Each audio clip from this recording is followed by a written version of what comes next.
વિદ્યાર્થીનું કે કોઈનું સપનું એવું નહીં હોય કે મારે મોટા થઈને મોટા કેદી બનવું છે, મોટા ગુનેગાર બનવું છે અને ગુજરાતની ભારતની બધી જેલોમાં વારા ફરતી જવું છે, એવું સપનું કોઈનું હોય ના હોય.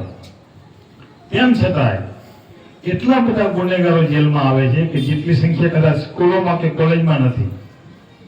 અમદાવાદ સાબરમતી સેન્ટ્રલ જેલમાં 4500 એટલે કે 4500 કેદીઓ છે. 4500 માંથી લગભગ 2000 ઉપર યુવાન ગુનેગારો છે, 20 થી 25 વર્ષની ઉંમર છે, ભણવાની ઉંમર છે, સારી લાઈફ બનાવવાની છે. અને આખા દેશની જેલોમાં 9 લાખ જેટલા આરોપીઓ બંધ છે અને એમાંથી 5% મહિલાઓ પણ ખરી. અમદાવાદ જેલની અંદર 200 થી 250 થી 300 જેટલી મહિલા કેદીઓ પણ છે. તો બધાના વિચારો સારા, જો બધાને સારું બનવું હોય, સારું ભણતા હોય, બધાને સારા સંસ્કાર હોય તો જેલમાં કેવી રીતે આવી જાય?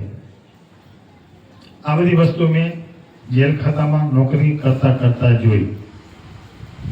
હું 5 વર્ષ પોરબંદર જેલ ઉપર હતો, રાજકોટ જેલ ઉપર હતો, વડોદરા જેલ ઉપર હતો, અમરેલી, સુરેન્દ્રનગર અને છેલ્લા 15 વર્ષ સાબરમતી સેન્ટ્રલ જેલમાં મેં પસાર કર્યા. જેલનું વાતાવરણ કેવું હોય, જેલનો સ્ટાફ કેવો હોય, જેલની અંદર કેદીઓ બધા કેવા હોય વગેરે વગેરે. પણ ક્યાં જેલની અંદરનું વાતાવરણ અને ક્યાં એક સ્કૂલનું વાતાવરણ, ત્યાં ગુનેગારો કેદીઓ સાથે કામ કરવાનું, હા વિદ્યાર્થીઓ બધા છે. પણ હું નિવૃત્તિ પછી આ કાર્ય એટલા માટે કરું છું કે મેં જોયું કે નાની મોટી ભૂલો, ક્ષણિક આવેગ, ખરાબ સોબત, આ બધા એકદમ મામૂલી કારણોસર આજના યુવાન યુવતીઓ ભૂલો કરી અને જેલમાં જે યુવાન યુવતીઓ આવે છે બધા મોટા મોટા ગેંગસ્ટર કે મોટા ટેરરિસ્ટ નથી હોતા.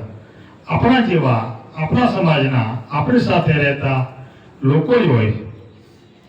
એ બહારની દુનિયામાંથી પકડીને પોલીસ નથી લઈ આવતી. એ પણ તમારા જેવા વિદ્યાર્થી હોય છે, તમારે જેમ ભણતા હોય છે, સારા પરિવારના હોય છે, એની પાસે બધું સારું હોય. તો મારે તમને એ જ આજે વાતો કરવી છે કે એવા રસ્તાઓ આજે તમારી જિંદગીની કેડી ઉપર, રસ્તા ઉપર ક્યાંક ક્યાંક કાંટા કાંકરા આવે, ક્યાંક ખાડા ટેકરા આવે. એકદમ સરળ સડસડાટ લાઈફ નથી. જિંદગીના 5 તબક્કા, બાલ્યાવસ્થા, કિશોરાવસ્થા, યુવાન અવસ્થા, પ્રૌઢ અવસ્થા અને વૃદ્ધાવસ્થા. એમાં બાલ્યાવસ્થા અને કિશોરાવસ્થા તમે પસાર લગભગ કરી ચૂક્યા. હવે યુવાન અવસ્થાના ઉંમરે તમે ઉભા છો. આમ જોઈએ તો આપણને યુવાન અવસ્થા જિંદગીની બેસ્ટ અવસ્થા લાગે અને નાના હોય ત્યારે દરેકને એમ થાય કે અમે જલ્દી મોટા થઈ જઈએ, જલ્દી યુવાન થઈ જઈએ. છોકરાને એમ થાય જલ્દી મારા દાઢી મૂછું આવી જાય તો થાય. પણ યુવાન થયા પછી દરેકને એમ લાગે કે હું યુવાન કાયમ રહું તો સારું. યુવાની એવી વસ્તુ છે. પણ સૌથી ખતરનાક અને ડેન્જર આયુષ્ય આવ્યું હોય તો યુવાની છે, જે તમારી સારામાં સારી જિંદગી બનાવી પણ શકે અને તમારી જિંદગી બરબાદ પણ કરી શકે. એ યુવાની. યુવાનીમાં પ્રવેશ કરો એટલે કેટલી બધી જવાબદારીઓનો ઢગલો તમારી ઉપર થાય, સામાજિક અને આર્થિક ને બધી. એની બધી જવાબદારીઓ વચ્ચે સફળ થવું એ બહુ સરળ નથી. જેલની અંદરથી હું શાળાઓમાં એટલા માટે આવ્યો કે મને એમ લાગ્યું કે ભાઈ શાળાઓ, હું જેલમાંથી શાળાઓમાં આવ્યો પણ શાળાઓમાંથી, આખી ગુજરાતની શાળાઓમાંથી કોઈ ક્યારેય ભવિષ્યમાં જેલમાં ન જાય.